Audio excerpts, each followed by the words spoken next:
Alright, my name is Chris Atkins. I'm a character artist on EverQuest 2. This is the construction video of Lord Jelinek, a boss NPC. Basically, I started with a previously used skeleton because it saves time on animation, and I go right into box modeling. I start usually simply with a box. So from here I'll just extrude from a cube and then just start pulling it along the bones, trying to line up segments with joints. And from there I'll extrude a lower jaw, separate the mouth, and then I'll just start going in and detailing. And from here I'll just keep extruding out and polishing the surface. Then I'll usually go up, start shaping, body, head, stub out, very rough shapes. I try to select polygroups that sort of resemble the shapes of muscles, and that usually helps you get a good base geometry for processes later on, such as Zbrush and Photoshop and a lot of other technical things with models. And I only do one half because it gets convoluted and you really start losing track of shape and silhouette when you try to work on both sides of a model at once. And here are the feet. It's a pretty simple process. I just try to grab each toe, just blast it out really quick, get a nice rough shape of geometry.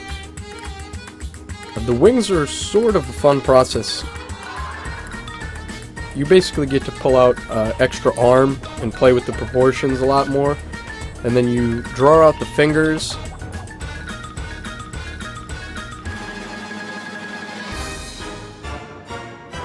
And then here I go onto the head, and then I started plugging teeth in and tried to get the right shape and the correct look that the designers wanted, with the sort of ridged nose and furrowed brow. And then from there we picked out horn patterns, and for the horns the easiest way for me to handle it is to use a CV curve and then extrude the geometry along the curve, because it saves you a lot of time.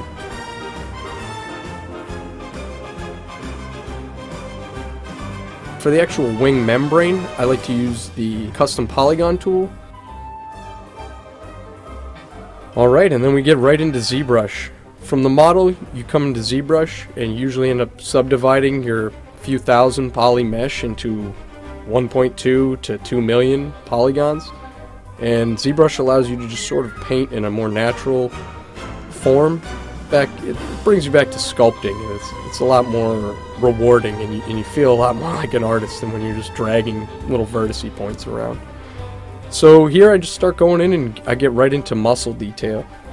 I try to use a brush that will sort of create that striated look and musculature, and I'll usually start with the neck and all of the shoulders, because those are big muscle groups, and I like to get those shapes and forms out first.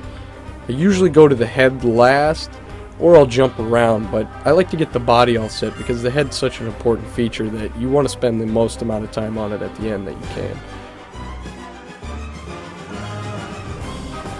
And from there I like to just put extra ridges in, make sure the horns are right. I try to pull up a lot of rings and depth around horns and things that come out of the skin so that they feel like they have that protrusion look.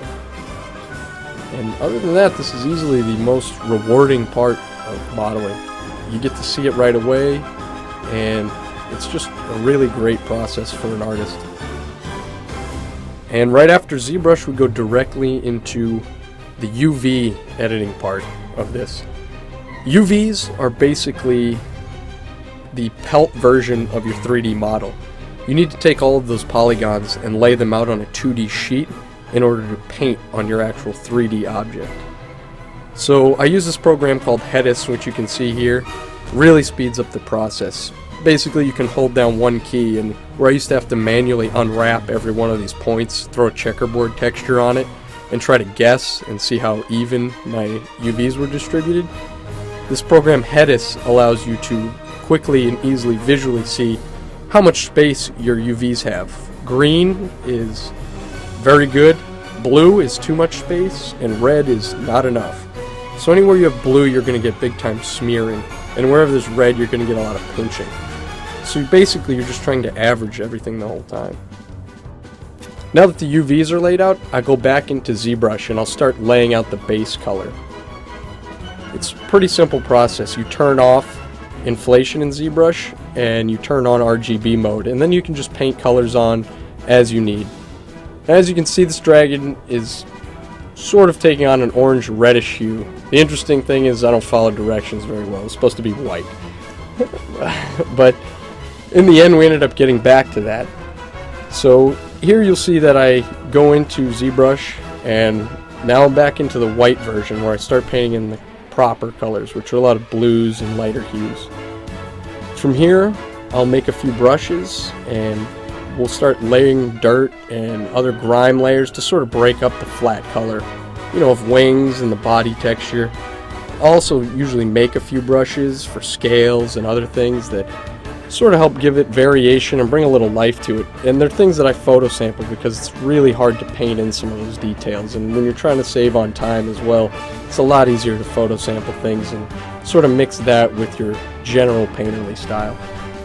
And here we sort of get to start to see the final product. It's 6 days worth of work, and this is where it all starts to come together. You get to see the mesh applied with the actual shaders. You start to get to see some of the bump mapping and the lighting information and the normal map that drives all the scales.